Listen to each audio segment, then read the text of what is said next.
Hi everyone. UPPCS prelims में जो सबसे इम्पॉर्टेंट टॉपिक होता है यू कैन से कि जो गेम चेंजर होता है, जो टॉपिक आपको बाकियों पे एक एक्स्ट्रा एज देता है, वो है करंट अफेयर्स। नाउ सबको पता है कि करंट अफेयर बहुत इम्पॉर्टेंट है, बट उसके बाद भी काफ़ी डाउट आता है कि कौन कौन सा टॉपिक हमको टारगेट करना है। और सबसे इम्पॉर्टेंट ये है कि कितने महीने का करंट अफेयर हमको पढ़ना है। सो इस वीडियो में हम दो इम्पॉर्टेंट चीज़ की बात करेंगे। पहला कि आपको करंट अफेयर का टॉपिक कितना पढ़ना है, कितने मंथ का पढ़ना है, सो दैट आपका 90 to 95% करंट अफेयर कवर हो जाए। एंड इसके बाद मैं आपको कुछ इंपॉर्टेंट टॉपिक्स बताऊंगा। यू कैन सी हियर, ये 70-80 टॉपिक की लिस्ट है। और आप देखोगे ना, अभी आपको आय दृष्टि मिलेगी, एक दो दिन में रिलीज़ हो जाएगी। तो यहाँ से आपको ऑलमोस्ट 80 to 90% टॉपिक मिल जाएंगे। देखो, करंट अफेयर में सब कुछ नहीं पढ़ना होता है, आपको पीवाईक्यूज़ को थोड़ा एनालाइज करना होगा। और जब आप पीवाईक्यूज़ देखोगे तब आपको समझ में आएगा कि यूपीपीसीएस किस टाइप के करंट अफेयर को पिकअप करती है। सो पहले हम ये देख लेते हैं कि आपको कितना करंट अफेयर पढ़ना है, कितने मंथ को टारगेट करना है। आपका एग्ज़ाम जो है वो 26-27 अक्टूबर को है। इसके पहले आपका जो एग्ज़ाम था वो 17 मार्च को था, जो पोस्टपोन हो गया था। तो देखो, जो आइडियल टाइम पीरियड होता है ना, वो 1 साल होता है, मतलब 12 महीना। डैट मीन्स कि अक्टूबर में आपका एग्ज़ाम है, तो अक्टूबर से लेके अक्टूबर 2023 से लेके अक्टूबर 2024। बट यूपीपीसीएस का ट्रेंड एनालाइज करोगे तो आपको पता चलेगा कि यूपीपीसीएस जो लेटेस्ट मंथ होता है वहाँ से ज़्यादा क्वेश्चन पूछता है। मतलब जब भी आप करंट अफेयर प्रिपेयर करने बैठो तो पीछे से स्टार्ट करो। जैसे अक्टूबर में आपका एग्ज़ाम है, तो पहले आप सितंबर का पढ़ो, अगस्त, जुलाई, जून, मई, इन 5 महीनों से 50% करंट अफेयर पूछता है यूपीपीसीएस। इसके बाद अप्रैल, मार्च और फेब, यहाँ से 30% आता है। इसके बाद जो बाकी 4 महीना रहा, जैन हो गया, दिसंबर, नवंबर, अक्टूबर, यहाँ से 20%। तो मोटा मोटा ये प्रोपोर्शन रहता है कि किस मंथ से कितना करंट अफेयर यूपीपीसीएस पूछेगा। सो यहाँ पे हम दो केस की बात करते हैं, दो ऑप्शन की बात करते हैं, और आपको यहाँ देखना होगा कि आप किस ऑप्शन में फॉल करते हो, कौन सा ऑप्शन आपके लिए सूटेबल है। तो पहला ऑप्शन उनके लिए है जिनको करंट अफेयर पे पूरा होल्ड बनाना है। मतलब वो ये चाहते हैं कि मान लो 32 क्वेश्चन आए, 33 क्वेश्चन आए, तो कम से कम उनका 28 क्वेश्चन, 29 क्वेश्चन सॉल्व हो जाए। सो इसके लिए आप क्या कर सकते हो, आप आय दृष्टि पढ़ लेना। आय दृष्टि कौन सी, जैसे यहाँ देखो ना, जब मार्च में एग्ज़ाम पोस्टपोन हुआ तो उसके पहले एक आय दृष्टि आई थी। वो कहाँ से कहाँ तक कवर करता है, तो वो फेब 2023 से लेके फेब 2024 तक कवर करता है। ये आप पढ़ लेना। इसके बाद आप मंथली मैगज़ीन पढ़ना। मंथली मैगज़ीन कहाँ से कहाँ तक पढ़ना है, तो मंथली मैगज़ीन आपको मार्च से सितंबर तक पढ़ना है। और यहाँ भी आपको बैकवर्ड मूव करना है, पहले सितंबर करोगे, फिर अगस्त, जुलाई, जून, मई, उसके बाद आप मार्च में आओगे। तो मार्च से सितंबर तक मंथली मैगज़ीन करोगे, एंड इसके बाद एक दो दिन में जो आय दृष्टि आएगी उसको आप कर लेना। तो ये प्लान उनके लिए है, ये रिसोर्स उनके लिए है जिनको करंट अफेयर में पूरा होल्ड बनाना है। नाउ देखो, एक ऑप्शन 2 भी है। इसमें आपको क्या करना है, इसमें आपको ये वाली आय दृष्टि नहीं करनी है। यहाँ पे आपको मंथली मैगज़ीन करना है, फेब से सितंबर तक का। उसके बाद जो आय दृष्टि आएगी, जो ईयरली आने वाली है, उसको करना होगा। सो देखो, ऑप्शन 2 वो लोग चूज़ करो जिनका जीएस अभी अच्छे से प्रिपेयर नहीं है। जिनको जीएस में थोड़ा और कुछ रिवाइज़ करना है, वो लोग ऑप्शन 2 की तरफ जाएँ। और जिनका जीएस अच्छे से प्रिपेयर है, चीज़ों को कई बार रिवाइज़ कर चुके हैं, और वो ये चाहते हैं कि करंट अफेयर पे और थोड़ा सा अच्छा होल्ड बन जाए, तो वो ऑप्शन 1 चूज़ कर सकते हैं। सो आई होप कि अब ये क्लियर हो गया होगा कि कितने मंथ का आपको करंट अफेयर पढ़ना है और कहाँ से पढ़ना है। इसके अलावा कोई और बुक पढ़ना, या फिर इसके अलावा कोई और रिसोर्स, कोई और मंथ का देखना, इस टाइम पे बिल्कुल छोड़ दो। अपने प्लान को जितना सिंपल रखोगे उतना ही ईजी होगा आपके लिए एग्जीक्यूट करना और यूपीपीसीएस का प्रीलिम्स क्लियर करना। ना ये तो रही टाइम पीरियड वाली बात, कब से कब तक पढ़ना है प्लस कहाँ से पढ़ना है। इसके बाद क्या पढ़ना है वो बहुत इंपॉर्टेंट हो जाता है। जब भी आप किसी भी करंट अफेयर की बुकलेट उठाओगे तो मेनली ना 4-5 हेड में करंट अफेयर की बुकलेट को डिवाइड किया रहता है। एक आपका नेशनल करंट अफेयर है, उसी में काफ़ी चीज़ आ जाता है, बट मेनली जो है वो पॉलिटिकल न्यूज़ होता है, ये नेशनल न्यूज़ होता है। तो पॉलिटी आपका करंट अफेयर का पार्ट बनाएगा। यहाँ मैंने एक ब्रॉड क्लासिफिकेशन किया है, बाकी इसके अंदर आपको क्या पढ़ना है वो यहाँ पे लिखा है। पहले हम ये देख लेते हैं कि ब्रॉडली आपको क्या क्या पढ़ना होता है। इसके बाद कोई इंटरनेशनल इवेंट हो गया, कोई सबमिट हो गया, उसको आपको देखना होता है।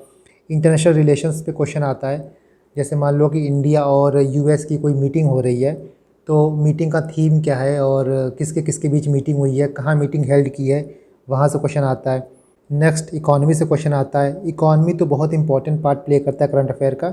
इनफैक्ट इकॉनमी में मान लो 18 क्वेश्चन आएगा तो यहाँ से 50% ऑफ द क्वेश्चन जो रहते हैं वो करंट अफेयर बेस्ड रहते हैं। तो इकॉनमी बहुत ही मेजर रोल प्ले करता है।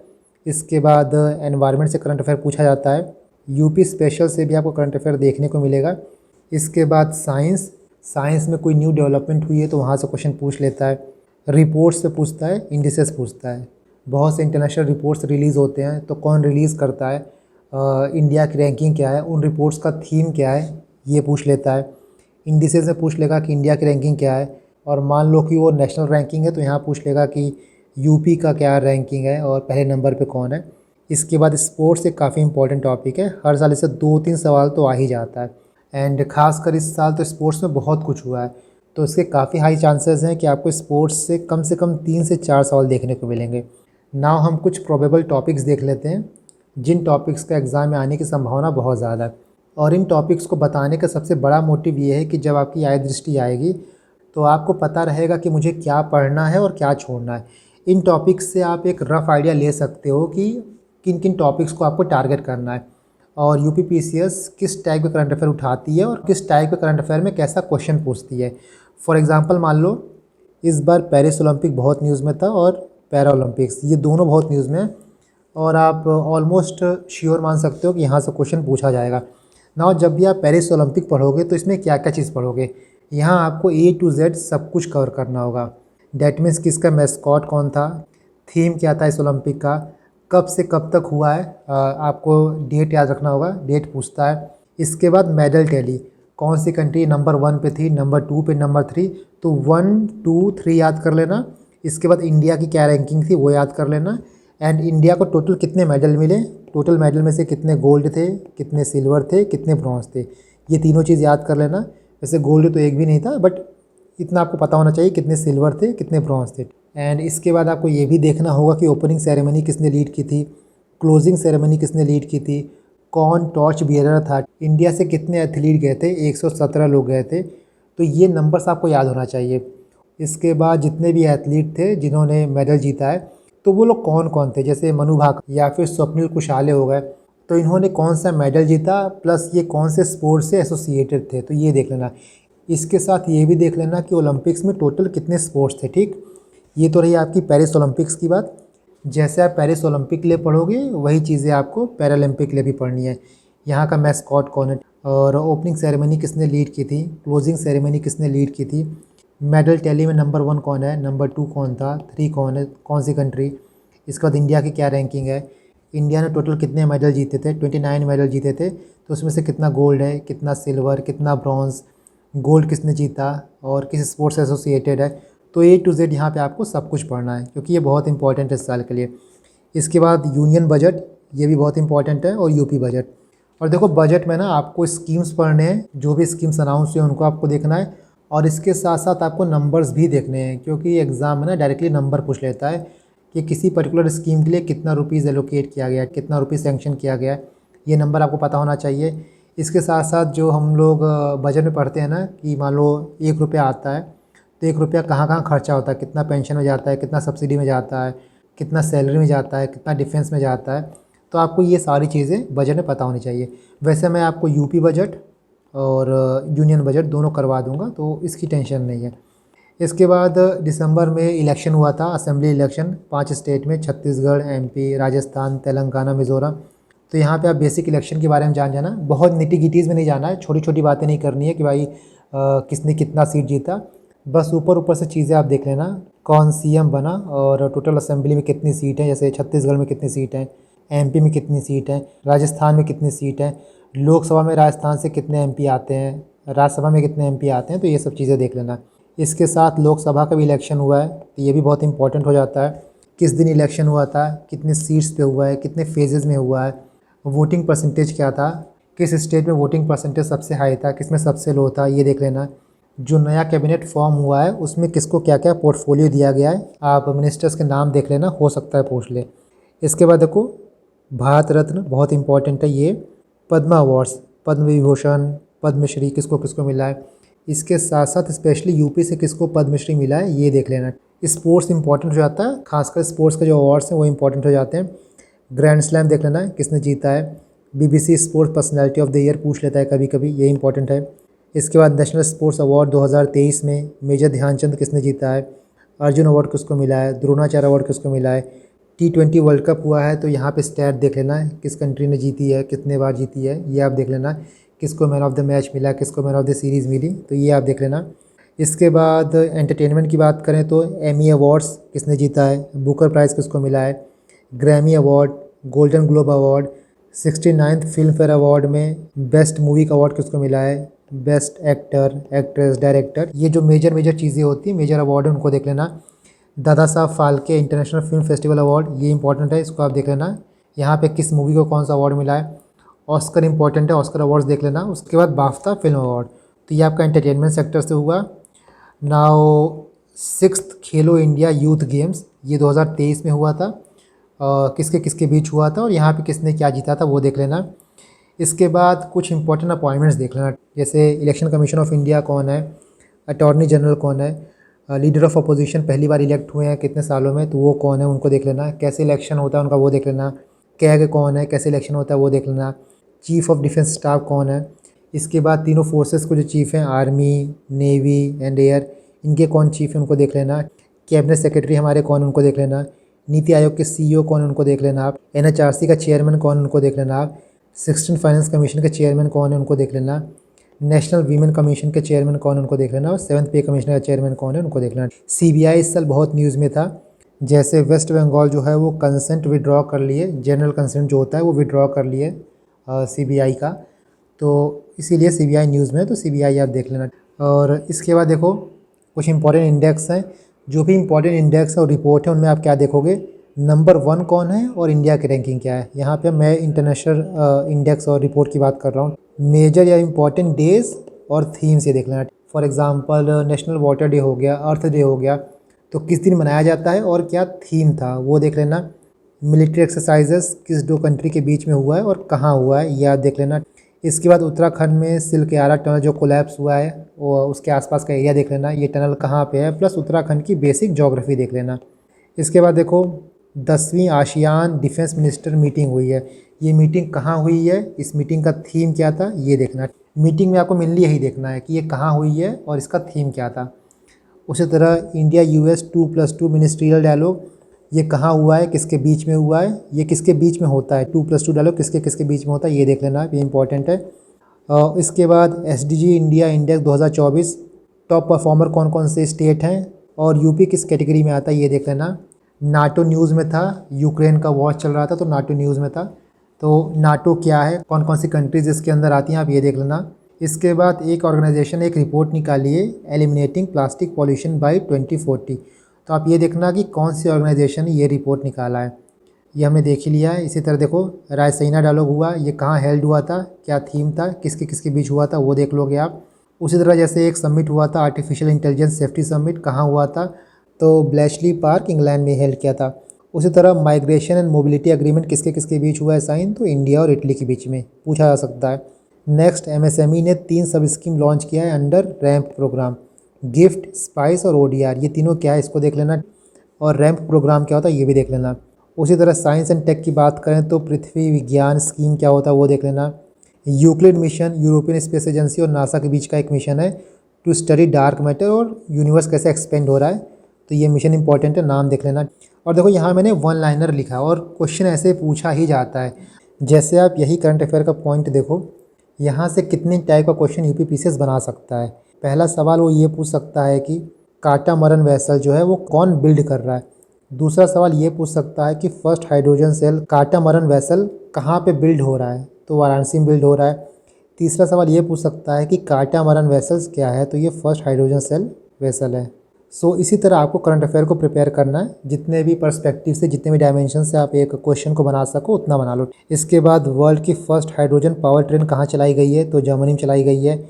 चाइना ने अपने पहले सिविलियन को स्पेस में भेज दिया, उनका क्या नाम था, तो गुई हाईचाओ, जो भी प्रोनाउंसिएशन है इसका, गुई हाईचाओ। इसके बाद देखो एनवायरनमेंट में ये बहुत इंपॉर्टेंट हो जाता है, जो भी नई रामसार साइट ऐड हुई हैं उनका नाम देख लेना और वो कहाँ पे हैं। स्कीम्स जब भी आप पढ़ोगे तो ये पढ़ना कि वो कौन सा स्टेट लॉन्च कर रहा है, किस स्टेट में लॉन्च हो रहा है और उसका ऑब्जेक्टिव क्या है। बहुत ज़्यादा आपको डिटेल में स्कीम कोई भी नहीं पढ़ना होता है, बस आप इतना जान जाना कि ऑब्जेक्टिव क्या है, एक लाइन में वो स्कीम किस बारे में है ना। शिक्षा शपथ क्या है, तो नेशनल एजुकेशन पॉलिसी जो 2020 में आई थी, उसकी हम लोग 4th एनिवर्सरी को सेलिब्रेट कर रहे हैं, उसी को शिक्षा शपथ बोलते हैं। नेक्स्ट देखो, बिम्स्टेक डिफेंस समिट कहाँ हुआ है ये आपको देखना है और किसने अटेंड किया है। जैसे इंडिया की तरफ से अजीत डोभाल जी ने अटेंड किया था। उसी तरह 46th world heritage committee meeting कहाँ हुई है, तो इंडिया पहली बार इसको ऑर्गेनाइज़ कर रही है, तो ये इंपॉर्टेंट हो जाता है। जो भी इंडिया पहली बार कर रही है, इंडिया में पहली बार हो रहा है, वो इंपॉर्टेंट हो जाता है। उसी तरह 57th ASEAN foreign minister meeting कहाँ हुई है ये देख लेना, किसके किसके बीच हुई है वो देख लेना। इंडिया में जो भी नई UNESCO world heritage sites add हुए हैं, जिनको अभी यूनेस्को वर्ल्ड हेरिटेज साइट का दर्जा मिला है, तो वो कौन कौन से मॉन्यूमेंट्स हैं उनको देख लेना आप। उसी तरह यूनेस्को ने 11 बायोस्फीयर रिजर्व को मैब का दर्जा दिया है, कौन कौन से बायोस्फीयर रिजर्व उनको देख लेना आप। संपूर्णता अभियान किसके द्वारा चलाया जा रहा है, तो नीति आयोग द्वारा चलाया जा रहा है, क्यों चलाया जा रहा है ये देख लेना आप। इसके बाद बांग्लादेश में क्राइसिस हुआ है, तो बांग्लादेश की बेसिक ज्योग्राफी देख लेना, इंडिया से कहाँ कहाँ बॉर्डर लगता है। बांग्लादेश में जो इंपॉर्टेंट की फिगर है जैसे मोहम्मद यूनिस, इनको देख लेना, इनको नोबेल प्राइज़ भी मिला था, तो ये कौन है इनको देख लेना। इसके साथ इंडिया और बांग्लादेश का रिलेशन में जो इंपॉर्टेंट पॉइंट्स हैं, जैसे मैत्री सेतु ब्रिज है, ये इंपॉर्टेंट है, तो ये देख लेना आप कहाँ पे है और किस रिवर के ऊपर है, ये जान जाना। नेक्स्ट देखो, state of food safety and nutrition in the world report कौन रिलीज़ करता है, उसका थीम क्या है ये आप देख लेना। उसी तरह travel and tourism development index, इसको कौन रिलीज़ करता है, क्या थीम था। नेक्स्ट, नालंदा यूनिवर्सिटी को प्राइम मिनिस्टर मोदी ने इनॉग्रेट किया था, तो ये नालंदा यूनिवर्सिटी इंपॉर्टेंट हो जाता है। किसने डिस्ट्रॉय किया था, कब बना था, कौन कौन से स्कॉलर यहाँ पढ़े थे, उसको आप देख लेना। इसके बाद देखो, ग्लोबल लाइवलेबिलिटी इंडेक्स, ये कौन रिलीज़ करता है, इसका थीम क्या था वो देख लेना। प्रोजेक्ट अस्मिता क्या होता है, शहर प्रोग्राम क्या होता है, इंपॉर्टेंट है। इंडिया और यूएसए ने कल्चरल प्रॉपर्टी एग्रीमेंट जो है साइन किया है, तो पूछ सकता है इंडिया किसके साथ कल्चरल प्रॉपर्टी एग्रीमेंट साइन किया है, तो यूएसए के साथ साइन किया है। इसके बाद 22nd India Russia annual summit हुआ है, और इस समिट के लिए प्राइम मिनिस्टर मोदी रशिया गए थे। वहाँ पे उनको order of Saint Andrew the Apostle confer किया गया है, जो कि रशिया का हाईएस्ट सिविलियन ऑनर है, तो ये देख लेना कि ये कहाँ का है, ये रशिया का ऑनर है। इसके बाद 4 कंट्री प्लस ईयू ने मिलकर क्या लॉन्च किया है, बायो फार्मास्यूटिकल अलायंस। तो बायो फार्मास्यूटिकल अलायंस में कौन कौन है, India, south Korea, US, Japan, उसके साथ ईयू। इसके बाद एक इम्पॉर्टेंट पॉइंट है कि आइवरी कोस्ट ने यूएन वाटर कन्वेंशन ज्वाइन किया है। ये इंपॉर्टेंट हो जाता है क्योंकि एक तो ये वैसे ही अफ्रीकन कंट्री है, ऊपर से ये एक यूएन का कन्वेंशन है, तो ये इंपॉर्टेंट है। नेक्स्ट, जापान का सादो गोल्ड माइन जो है उसको यूनेस्को का स्टेटस मिला है, तो ये आप जान जाना कि सादो गोल्ड माइन कहाँ है, तो जापान में है।